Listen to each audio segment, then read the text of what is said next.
व्यक्ति समझदारी से महान बनता है, पढ़ने से नहीं बनता। एक कहानी सुनाता हूं आपको, कबीर दास जी की कहानी, बड़ी फेमस कहानी सर। बनारस के एक बहुत बड़े विद्वान थे पंडित देवदत्त। शास्त्रार्थ किया, पूरे भारत के विद्वानों को हरा कर लौट कर आए पंडित देवदत्त। तो जब लौट कर आए तो उन्होंने अपनी मां से कहा कि देखो प्रॉपर आईएएस फर्स्ट रैंक। उनकी मां ने कहा हम ना मानते। बोली क्यों? ये सर्टिफिकेट गवर्नमेंट ऑफ इंडिया, पहली रैंक है आईएएस में। अरे बोले सब सर्टिफिकेट किसी और को दिखाओ, चलो हटो। तो उन्होंने कहा कि क्यों? बोले यहां एक जुल्हा रहता है कबीर, तुम उसको हरा के दिखाओ। बोले कबीर? हाँ बोले जुल्हा रहता वहीं आगे कहीं सड़क के उस पार रहता है कबीर, तो उसको हरा के दिखाओ। अरे बोले जुल्हा अभी हरा के आते हैं। गए कबीर के, अहंकार, हम ये हैं हम वो हैं। तो पंडित जी पहुंचे कबीर के घर, लगे दरवाजा नॉक करने। अहंकारी बड़ा उत्तेजना में रहता है कि मैं कौन? गजोधर सिंह। अरे गजोधर सिंह, लगे दरवाजा पीटने। तो उनकी बेटी निकली कमाली, बोली जी बताएं। बोले कबीर कहां है? बोली वो तो बाजार गए चद्दर बेचने के लिए। बोले चद्दर बेचता है? हाँ। बोले बुलाओ उसको। बोले वो शाम को आएंगे। अरे बोले शाम को नहीं, इतना टाइम नहीं मेरा, बुलाओ। बोलो पंडित देवदत्त आए।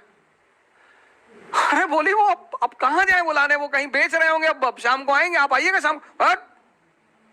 प्रोटोकॉल प्रॉपर आईएएस, बुलाओ अपने बाप को। वो बेटी बेचारी भागते हुई बाजार गई। बोले कोई भौकाली आए हैं और बड़े फैल रहे हैं, बहुत चौड़ा हो रहे हैं। बोले क्या नाम है? बोले कोई बता रहे हैं कि प्रॉपर आईएएस है, फर्स्ट रैंक है आईएएस में, वो पंडित देवदत्त नाम है। कबीर ने कहा अच्छा तो बैठाओ, पानी वानी पिलाओ। बोले बैठ ही नहीं रहे, और पानी पीना तो दूर, आग उगल रहे हैं, वो एकदम मशीन गन बने हुए हैं। कबीर ने कहा अच्छा चलो। तो कबीर आए, तो पंडित जी मिले। उन्होंने पंडित जी को प्रणाम किया कि पंडित जी नमस्कार, शिष्टाचार है। हाँ हाँ हाँ हाँ ठीक है, तुम्हारा नाम कबीर है? बोले जी। हाँ। बोले हम तुमसे शास्त्रार्थ करने आए हैं। बोले हमसे? हाँ। बोले मैं फर्स्ट रैंक है मेरा आईएएस में, मेरा नाम सो एंड सो है और ये मेरी अपॉइंटमेंट लेटर है। अरे बोले आप इतने महान आदमी और आपको इतना कॉमन सेंस नहीं पैदा हुआ कि हमारे पास शिक्षा का अधिकार ही नहीं है, हम तो नीच जात के आदमी, जुल्हा, हम तो पढ़े ही नहीं, अनपढ़ से कैसे शास्त्रकार करोगे सरकार? बुद्धि मर गई आपकी। तो देवदत्त को लगा कि हाँ यार बात तो सही कह रहा है, ये तो पढ़ा लिखा है ही नहीं, इससे मैं बहस कैसे करूंगा।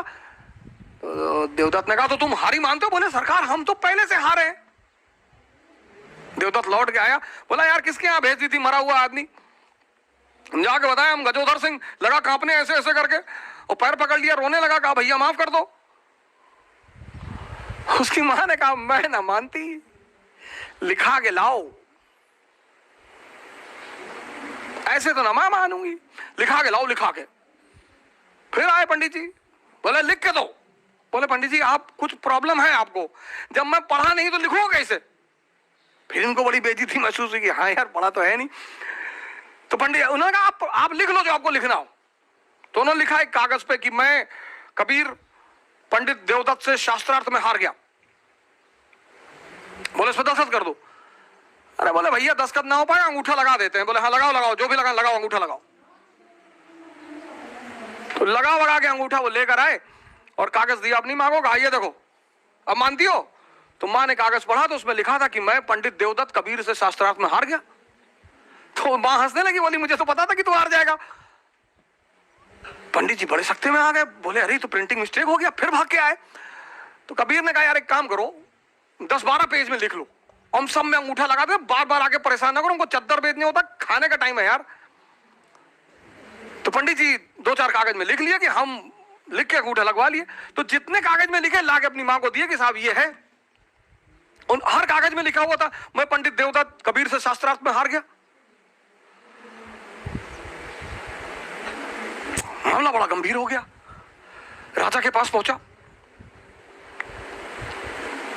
सुल्तान, दिल्ली सुल्तान के पास मसला पहुंचा कि देवदत्त ने कहा कि पंडित सरकार ये तो बड़ा जो है बेईमान आदमी है, ये कुछ तंत्र विद्या जानता है सरकार। मैं लिखता कुछ हूं, लिख कुछ और जाता है।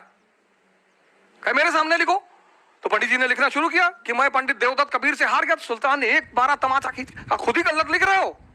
तो उसकी मां हंसने लगी, बोली तू कब समझेगा, तेरा अहंकार तेरी आंखों पर पर्दा डाल चुका है। ये होती है समझदारी।